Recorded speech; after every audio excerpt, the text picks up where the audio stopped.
I'm Josh Lerner. I'm co-executive director of People Powered. We're a global hub for participatory democracy. I'm based in New York, but I'm over here for the week for a few events. And let's see, I'll send over here. I'll briefly introduce People Powered in a bit. But I'll be talking about some other work as well. But as far as my personal background, I've been working on participatory democracy for the past around 25 years. I was in academia for a bit, published a couple books. Now I'm a happily recovered academic out of that space, but still love to see connections between research and practice. I founded an organization before called the Participatory Budgeting Project that supported and still supports participatory budgeting, mostly in the US and Canada. And then around 5 years ago, I started People Powered with some colleagues from around the world. And my work is really focused on how do we use participation and participatory democracy to shift power. So to shift power over money, over policies, over laws towards people who have historically had less power. So not participation for its own sake, but so that we can change the world, right? So I want to start with a pop quiz. So we talked about machines this morning. This is a different kind of machine. Who knows what this is? There's some hands. Okay, let's see a few hands. Yes. You've already seen this, so it's not cheating. Yeah. Yeah. So, do you know what it is? No. It's a voting stone in Athens for the ancient Greek. Does anyone know what it's called? We have a Greek. Well, in Greek? Well, if you know it in Greek, yeah. Just translate voting machine in Greek. We'll believe anything. Yeah, we will believe you. We believe you. How it's called? You can make it up. In Greek is kalpi. Okay. There's another word that I'll probably mispronounce, and so you can correct me on that. So this particular machine is from ancient Athens. It's kalpi. It's we will say kilodita because we put it's like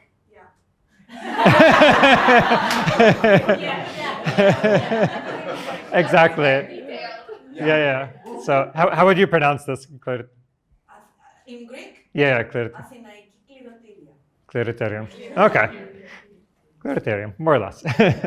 So this is an innovative technology of democracy from around 2.5 millennia ago. So often when we talk about innovations in democracy, we think about technology, high-tech things, apps, our phones. But we actually have a lot of technology all around us that's existed for hundreds and thousands of years. And this is a great example. So this was used in ancient Athens to randomly select citizens to serve on a governing council. And basically the way it worked is you had these tokens that represented individuals. They were aligned in here by tribe. And then there were these dice that were rolled to select which token from which row was selected. And so you had a kind of random selection of people from across tribes or families in the city that were then picked for a governing council, similar to citizens' assemblies, for those of you who are familiar with that practice now. And this was one of the ways they practiced democracy. And we often think about ancient Athens as the kind of birthplace of democracy, but what they understood as democracy was very different from what most people think of as democracy now. So in ancient Athens, actually elections were the problem and democracy was the solution.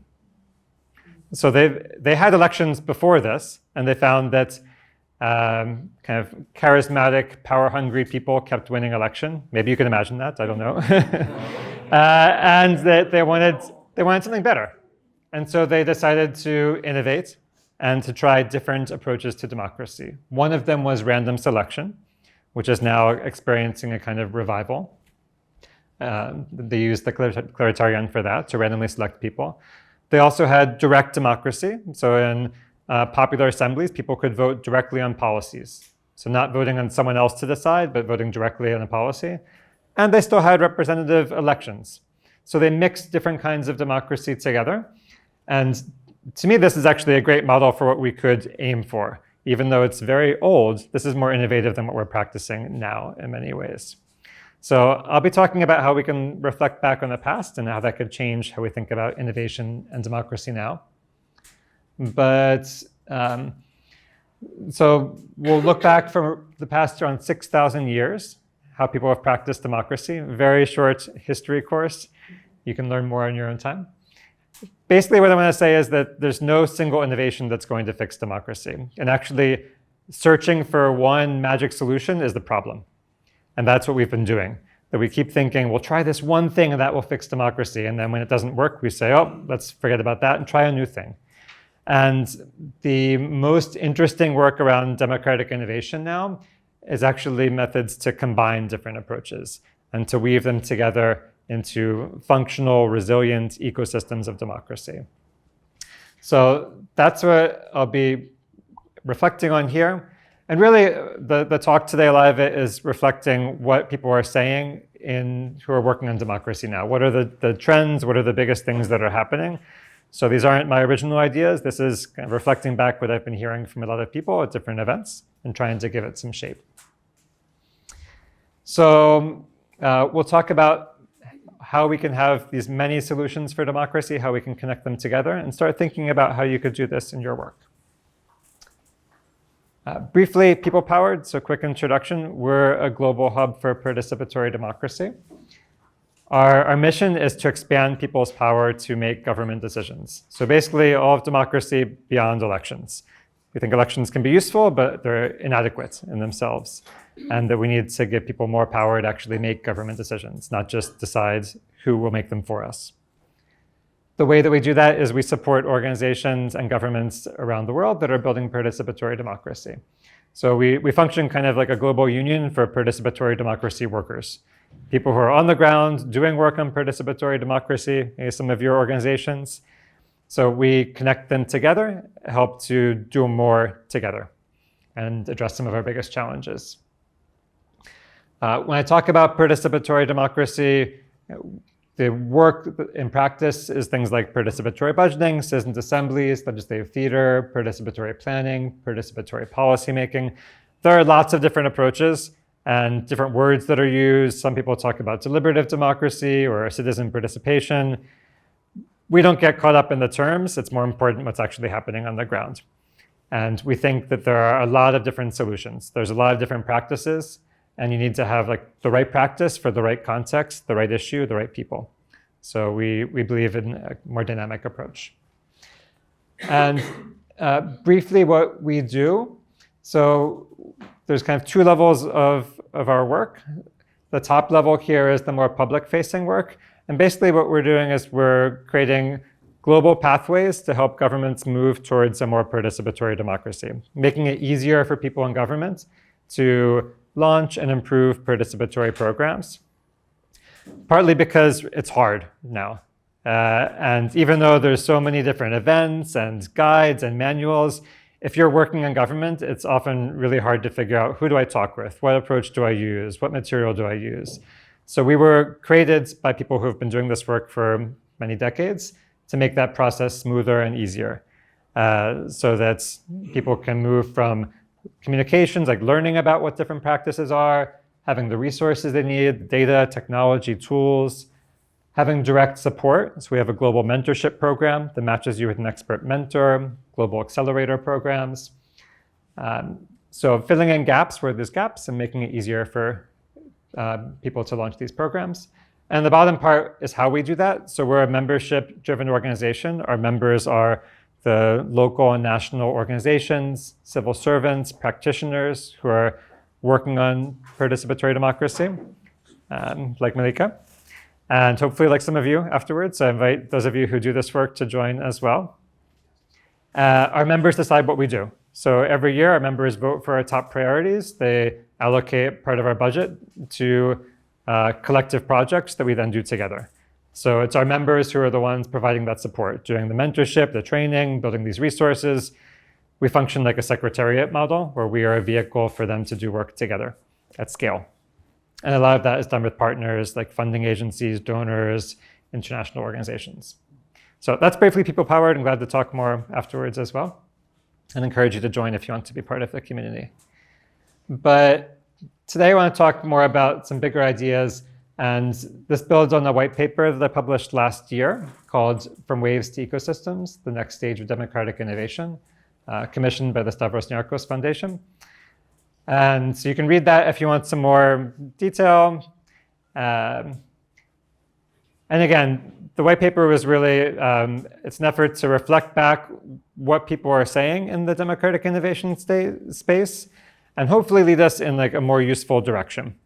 A lot of this, to be honest, was people coming up at conferences and complaining to me. Like, why are these people doing these things? Why can't we do this? And trying to go beyond these complaints and say, like, okay, well, what should we do together? And we can send out the link afterwards to people, probably, to read it.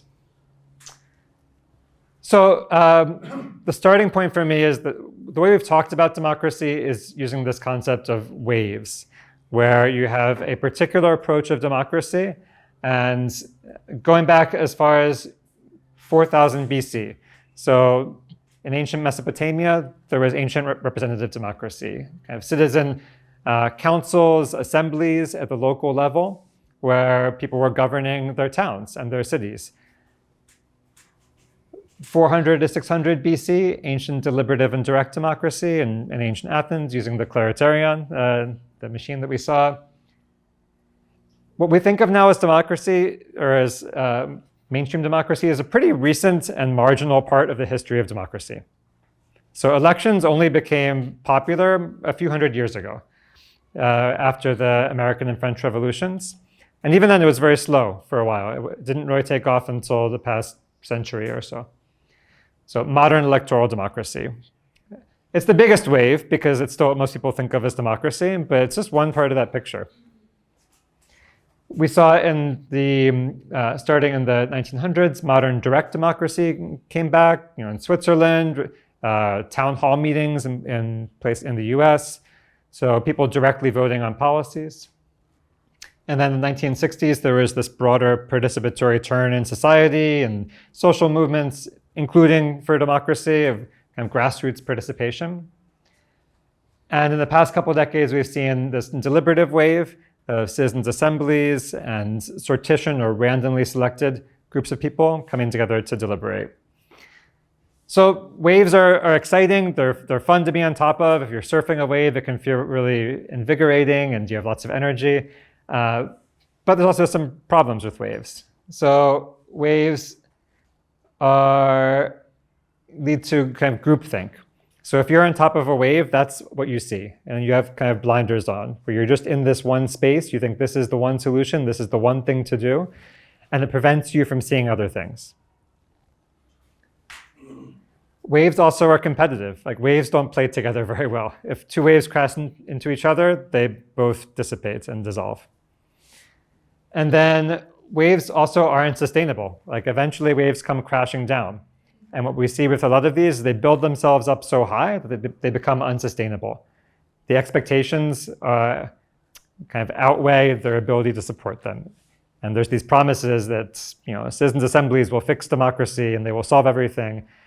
And then when they don't, people say, well, we tried that, let's move on. So as exciting as waves are, what a lot of people are saying is let's move beyond this. Let's move beyond these separate kind of democratic practices and see how we can work together more. So the model that we're increasingly looking at is ecosystems. So what would it look like for these different kinds of practices to kind of play well together and connect together, where you can have elections existing alongside citizens' assemblies, participatory budgeting, participatory planning, policymaking, in ways that mutually reinforce each other. And ecosystems, there are some nice benefits of them. They're more diverse. There's different features to them. So that makes them more resilient. If one part is attacked, other parts are still there. If you're dependent just on elections and someone wins that is anti-democratic, hypothetically, let's imagine, it could collapse the entire ecosystem. We're seeing this right now in the US in many respects. They're also interconnected, so they can strengthen each other. So if you have a someone who gets involved in participatory budgeting, they may then run for election because they've found an opportunity to have a voice. And then if they get elected to office, they may launch a participatory planning program because they want to govern with the people. And so it makes all of these practices stronger when they're connected together. And then finally, ecosystems are more dynamic. Ecosystems can change with the time. We've gotten stuck in a not very dynamic model of democracy that's not flexible and that's increasingly not meeting what people want and what they need. And people are really frustrated with this outdated model of democracy. Ecosystems, they can shift. And if the climate changes, for example, the ecosystem changes. So that's what we're experiencing now. I think we're seeing that the climate has changed, the conditions have changed, our systems of democracy are stuck in these old practices, and people are rebelling against that. And the system is kind of collapsing in many ways. So this is kind of abstract. What does it look like in practice? There's some good models. Paris is one of the more interesting ones now, where you have a citizens' assembly, participatory budgeting, citizen juries, city council working together. It's not always perfect, and it was, especially at the start, it was very bumpy, but they're learning lessons. But you have, for example, the citizens' assembly can pick the theme or the topic for participatory budgeting each year, which solves a problem for participatory budgeting of making it fresh and interesting each year and having it be more strategic. They can also convene citizen juries to focus on specific issues. And that goes into city council and helps city council govern more effectively. So these work together. At the national level in Brazil right now, they're trying hard to learn from the Bolsonaro regime and to build up a stronger democracy. And we'll see how this goes. They have a national participation program, Brasil Participativo, that there's an online platform where people are developing national level policies. And over 1 million people have participated. It's a very large scale. And different tracks are integrated into this common federal platform. So this can be everything from local level to federal level, even to the global level. So I want to talk about how to get there. So what are we doing that's preventing us from getting to these healthy ecosystems, and what can help us get there? And I'll start with the unhealthy part. This is just the reality is that we all do things that are unhealthy sometimes and that hold us back from our goals. And a first step is recognizing what those things are. So these are the things that people come up to me and complain about at the conferences and trying to reflect them back. So there's several practices that are preventing us from working together and building up ecosystems. So 5 main things that I've been observing and hearing about, and I'll go to the positive after this, but as far as the things that are not working right now. So one, solutionism, the idea that one single thing can solve our problems. You've probably heard about this in tech solutionism, where this is even more common, where like one new technology will fix everything. But it's also true for democracy work, that a lot of democracy advocates are so focused on one approach, and they say this will solve things in ways that alienate other people, because it marginalizes their work. If you say this is just the one single solution, it means whatever everyone else is doing is not a solution. Conflation. So when people say that all of democracy is the same as this one specific thing they're working on. Often this looks like groups that use the word democracy, but really just focus on one specific thing. But they kind of subsume all of democracy to their one thing. And so that makes it confusing for people, like what is this democracy? And it also makes it harder to work together when you're defining this thing very differently. Rigidity, the belief that like democratic practices have to follow a specific formula. And if it's not following that formula, it's wrong, it's broken. We see this a lot now with things like citizen assemblies, where there's tension between people who have a very set formula and then people around the world who are adapting this to different contexts and say, hey, this works for me. And where do you draw the line between that? Abstraction. So we talk about democracy so much, and people don't have a shared understanding of what that means. It's become this abstract concept that can mean anything, to the point where you can have, dictatorships that call themselves democracies, like in North Korea. And it's become an empty term that prevents us from actually practicing democracy. So we need to fix that. And then the last thing is division, like saying my democracy work is just different from yours.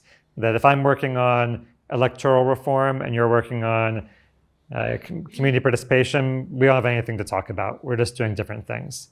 And you end up with this very fragmented space. Have any of you encountered any of these in practice? All of them. Yeah? And any examples come to mind? Sorry? Do any examples come to mind? Any specific examples? Division for sure.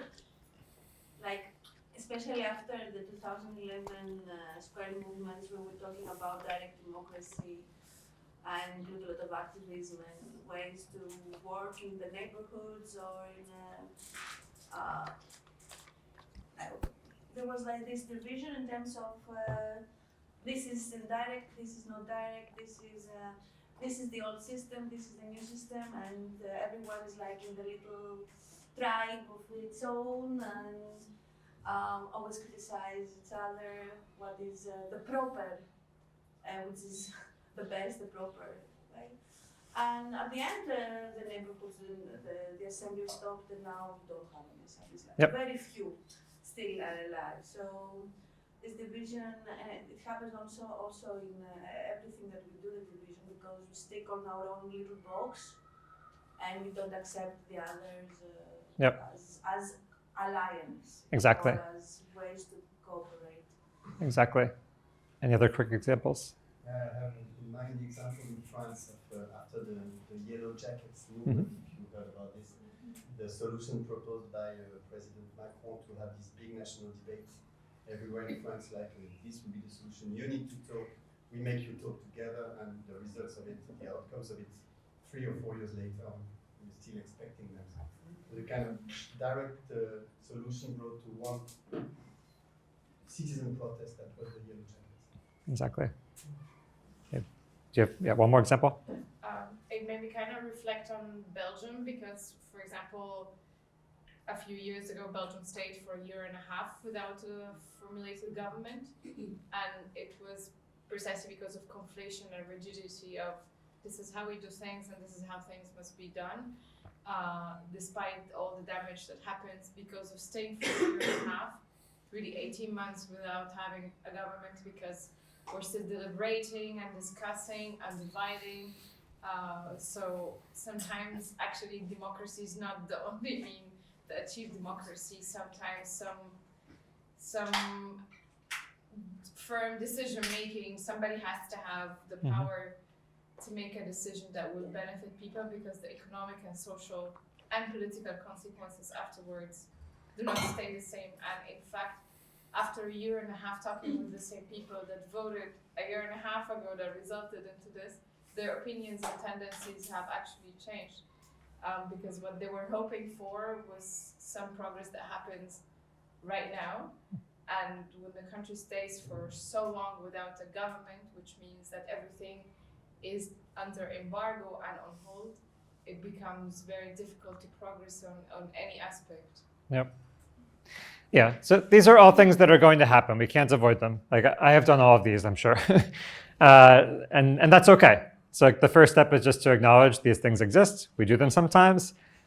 That's a first step towards doing them less, is being aware. So this is what not to do, or to try to do less of. But let's move towards a more positive side now of what we can do together. So how can we actually collaborate?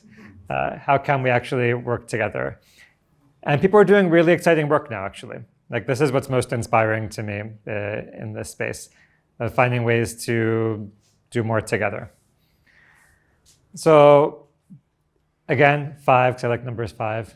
Yeah, It's a good, nice number. So there's kind of 5 strategies. I'll go over these briefly, but then I'll share some more concrete examples. And then afterwards, we'll challenge you all to think of examples that you could do as well. So this is where we're moving more into action again. So start thinking about how you could apply some of these strategies in your work. So what's happening that is building ecosystems of democracy? First, naming a common enemy. This is really helpful for aligning people, bringing them together. It's also more complicated than you may think. So it's not just saying this one person is the enemy, but really understanding, identifying who are the anti-democratic forces that are driving this. Often that's more than one person. Those are global networks, they're national networks, they're rich people. They're specific people with specific agendas that are driving this. It's not happening by chance. And it's not limited to just any one country. That's a mistake people are making often as well, thinking this is just about my country, especially in the US, we're doing this now. This is a global, coordinated, anti-democratic movement. And when I say anti-democratic, for me, that's a vision where elites rule the world, where it's not most of us, it's a small group of rich elite people that are making decisions that matter. There's a very clear vision that they have that's very fundamentally anti-democratic. So naming a common enemy. The flip side of that is reframing what we are for, not just what we're against. And being really clear and developing kind of new language to communicate what democracy is and what it can be, going beyond the current system, recognizing that people are frustrated with this current system and kind of acknowledging that and validating that, and not just defending the old system, but saying, what can it be? Sharing infrastructure. So this goes into very practical connections between different kinds of programs where there can be common staff or technology or resources that are used for different democratic practices. So rather than launching a pilot program with a municipality, creating an office of democracy or an office of participation that can coordinate different programs, that can tie them together. Fourth, building bridges.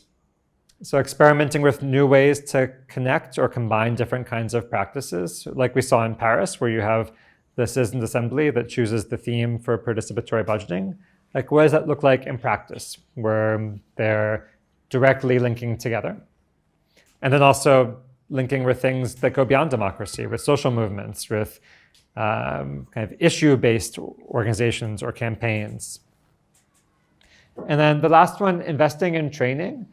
So this is a big shift. For those of you who've done climate work, it's like the just transition for climate. So you talk about transitioning from a current system that is driven by fossil fuel exploitation to a new system that is based on renewables.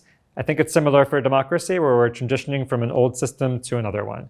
And any kind of system change takes a lot of learning and relearning. People need to learn new roles. Politicians, civil servants, advocates, residents. And that takes a lot of work. So these are kind of general strategies, and I'll talk about some specific examples now. So naming a common enemy, there's some really good work that's being supported by the EU now in different research programs in particular, research and kind of policymaking programs. So Erasmus+, another program that I love just because of the logo they chose. You nerds here will appreciate the Eye of Sauron in the Mordor project. Yes, amazing name, I know. Yeah, I think you can drop the mic there. That's the best name ever. So mapping and organizing research on dictatorships. That project is coming to a close. There's a new call out right now for the Horizon program on autocratic appeal. So looking at what are the drivers of autocracy and of the appeal of autocracy. Why is this appealing to people? Why do they like it? And what do we do about that? So I appreciate that these are like international efforts. It's saying what can we learn across different countries? And then how can we connect that with policymaking? People Powered were involved in one of the bids for this call. Then reframing what we're for. So there's a exciting new campaign that we're also part of, Democracy Narratives campaign, with a bunch of other international organizations, where we are compiling different research on effective communications around democracy, synthesizing that into what works, what has been effective, what stories, what messaging, what framing is effective for getting people to support and participate in democracy, and then directly applying that through our communications and work. And this has been a real missing link where there's been some good research on how to talk about democracy, and usually it ends with producing a PDF report and doing a webinar and saying, I hope this is useful. So we're moving beyond that, and we have a campaign with around 30 key international organizations and donors committed to applying this research and applying this work and saying, okay, if we determine that these are key narratives we should be telling about democracy, we will now integrate them into our communications, into our materials, into our programs, so that we can speak from a more common democracy playbook, which is what anti-democratic forces are doing. You will see common themes and common language and stories across countries with anti-democratic leaders. Pro-democracy movements haven't been doing that very much. We're very fragmented, diverse, let's try different things. We need to move beyond that and see what works, and let's start using what works. Sharing infrastructure, one of the big spaces for this is with digital tools and digital participation tools in particular. And this is actually one of the first projects that People Powered members voted for us to do, was to provide better guidance and support with using digital participation tools. There are dozens, hundreds of technologies for deciding together, running participatory programs, sortition processes. Really great tools, actually, in many respects. It's also hard to figure out how to use them and how to use them well. And a lot of them need to get better as well. So this is one area where there's been some, I think, more effort to improve the quality of these tools. And there's some good global communities. Has anyone used these? I know, obviously, like an organization or coordinating one of them. Has anyone else used one of these tools, like Decidim or Console, Lumio? Yeah. So this is technology being used across different processes. So if we can have this kind of infrastructure, it makes all of our work easier. Building bridges. There's lots of ways to do this. One thing I appreciate is bridges between democracy groups and groups that don't necessarily care about democracy, but want to achieve specific policy goals. So there's a new Democra-Sí for Transition coalition in Europe that Democratic Society and the European Environmental Bureau are leading, to connect environmental groups and democracy groups to support democratic innovation for climate action.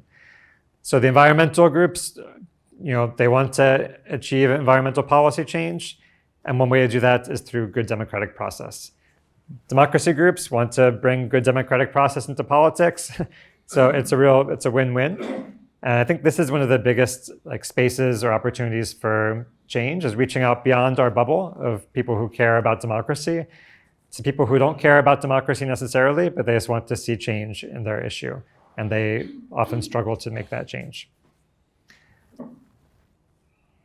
And then the last one, the Open Government Partnership is doing some great work now to bring training on open government into professional development programs. So public policy, public administration, politics, like master's programs, graduate schools.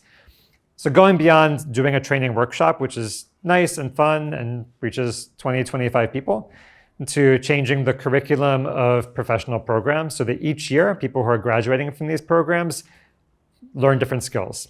And you have new generations of public servants that are coming out with an expectation that they will practice participation. So this seems very smart and strategic, I think, to change the systems of education rather than just doing a training. It's hard, of course, working with universities to change curriculum. It's a long-term project, but these are the long-term things to invest in. So yeah, just to reflect back again, kind of the big picture lessons I hope that you walk away with. One is that we need to expand our understanding of democracy, looking further back into the past and looking at the present differently and seeing the more diverse ways we've practiced democracy and how those could be connected together.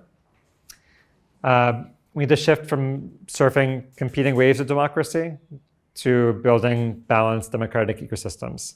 And it's a mindset shift. And then but also we can support this just transition for democracy by cutting down some of those unhealthy habits and adopting new strategies for growing democracy. So these are the main things that I want to encourage you to think about as we go along. And I think that's pretty much it. There's a link to the white paper there if you didn't get it. If you're not on our newsletter, please do sign up as well. And we'll go into breakout groups in a second. Actually, I wanted to briefly also, since Malika invited you, I do encourage you to join People Powered as members if you're interested in being part of this. So very briefly on that, we have around over 200 members from around the world. Most of them are in Latin America, Africa, Asia, Eastern Europe, but also a lot in Western Europe, both organizations and individuals. And yeah, main benefits, if you're interested. So we do a lot of joint fundraising. We've allocated around $4.5 million, or raised $4.5 million for member organizations and joint projects. We also contract a lot of our work to members, so it's a good way to get work. Glad to publicize your work, things that you're doing.